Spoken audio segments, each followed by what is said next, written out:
What's up, you guys? It's your boy Miguel giving you your daily dose of radiation. Today's video, we're covering how to land your first job as an X-ray tech. So to give you context, I'm an X-ray tech. Been doing it for 4 years. Been doing night shift, 7 on, 7 off, and a lot of day shift to making the monies.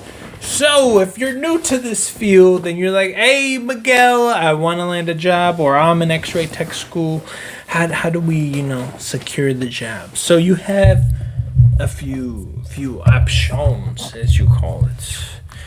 So you have two different. You could fall into two different categories. You can have I work at a certain place, not as a tech, not just I see what they do.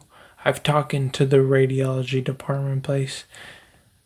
Maybe they can land you a job there. Or you can fall into the other category of the places you've gone to clinicals. They need techs and you enjoy their atmosphere and you feel like you'll be a good help to them or whatever.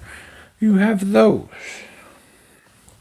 And then the third category is all my clinical sites, I don't like them. I would never be there as a student. I'm going to need a new place. Right? No students. No new. I need new so they know maybe you slacked off. Maybe you weren't like I was, who was on top of their stuff and focused and grind and worked like I was getting paid to land my dream job, which I have at the hospital that I wanted to. So it can vary, right? So if you want to be at clinicals, there's a clinical site you like. Our hospital, our joint, well, in our school, I guess, you could dabble back. You maybe go to certain amount of clinicals and then you can roll back to a certain site. If you like it, go back to that same site and keep on, grinding and keep on doing what you got to do, working like you're getting paid, going above and beyond. And you'll most likely land it. Maybe it won't be a full-time job. Maybe it'll just be a pre-earned job. But you can, if the managers or the tech see you that you work hard and you can be a valuable asset to them or to the joint.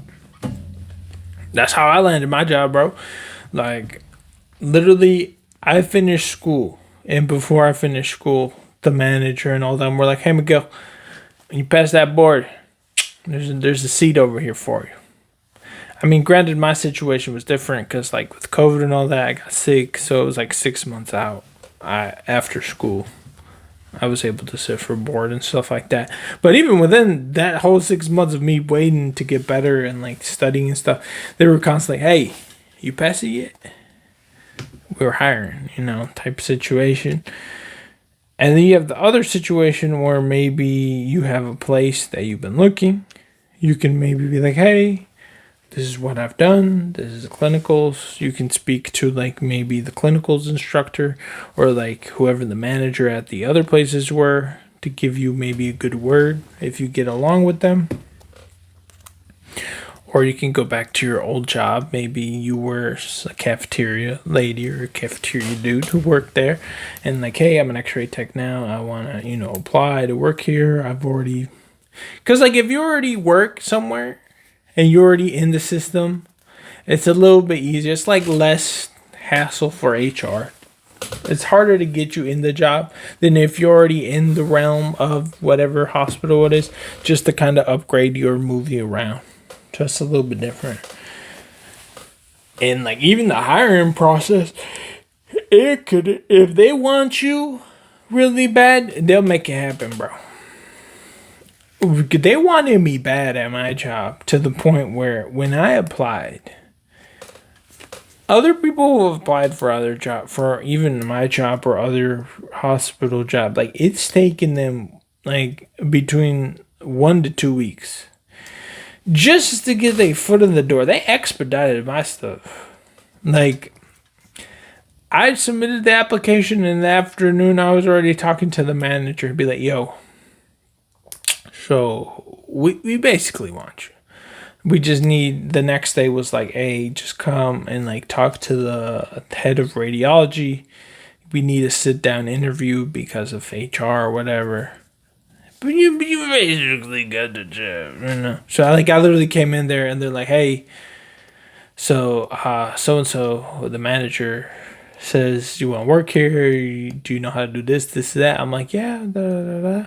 And they're like, well, we really don't have to teach you anything. Like, you already almost a tech, basically. Like, you know the whole game. You just have to go through the HR side.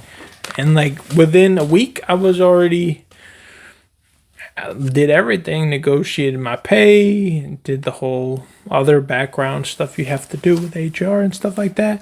And then it was literally 90. I could have probably worked that same week, but I guess certain hospitals do it by pay period. So you have to wait till the next pay period or to the next like higher events scenario, like seminar type stuff they have. So you could wait a little bit, but like probably if it wasn't for that, probably within a week, probably start working.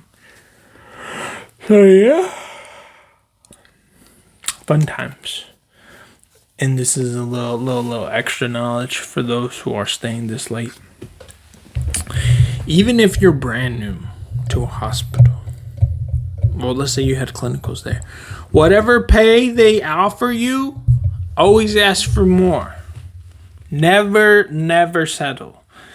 Let's say hypothetical, they're like, we'll pay you $19. This is HR, right? Because they always tell you, what do you think you should get paid?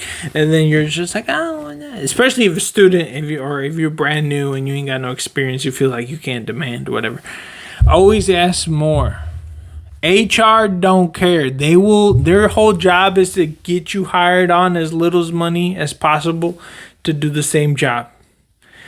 Literally, I'll tell you my situation. I'll use fake numbers just to keep myself safe. They're like, Miguel, so I see you just went clinicals here. You don't have no other experience. We'll offer you $5 an hour to come work for us. Fake numbers, right? And I was like, $5? And I was like, nah. I was like, I gotta be making. I think I wanted like $8. We'll just say like $8, right? We're like, give me $8.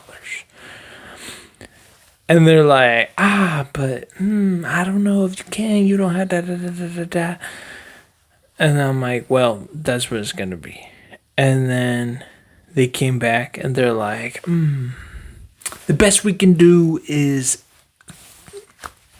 $5.50. And then I was just like, nah, give me $8. Or you could be $7.50. Like, you drop it down a little bit. And they're like, meet us in the middle. How about $6.50? And you're just like, either right there, you can be the safe route and just scoop up your pennies. And you're like, all right, let me push the button. Or you could be like, $7. And like, what I'm saying is negotiate. Negotiate. Because like, I came into my department making the most money. And I was fresh. Because I'm going to tell you what, it's harder to get a raise when you're in the field than it is at the beginning. At the beginning, you can negotiate. I think it was like a $3 pay difference that I negotiated for my job. You know how long it would take for me to get a $3 raise already in my position? Long. It would take long to get a $3 pay raise. The only way I could like move up that amount of dollars or even more dollars is if I would jump to CAT scan. That's like to get that significant, like that's it. So yeah, that's a little knowledge that if you're new to the game or if you have more experience, you can demand more. Me being in the with talking to my manager, because they're not supposed to, but like the transition, like my manager was in the transition between the tech and the manager. So like I got to see some of the stuff and like he kind of educated me and stuff like that. He was like, we have a set amount of budget that HR wants us to fall or whatever. Like we have a set budget for our department. And then whoever hires has to fall within da da da da da. He's like, I wish I could pay you X amount of money. It's not up to me. I'd give you all raises, give you that, but it comes up to the HR and the higher up people who, you know, kind of control that other stuff. So it, like, once again, that's my bonus tip for y'all. Always demand more, because you're worth it. Yeah, it's been with Miguel. See you on the next one.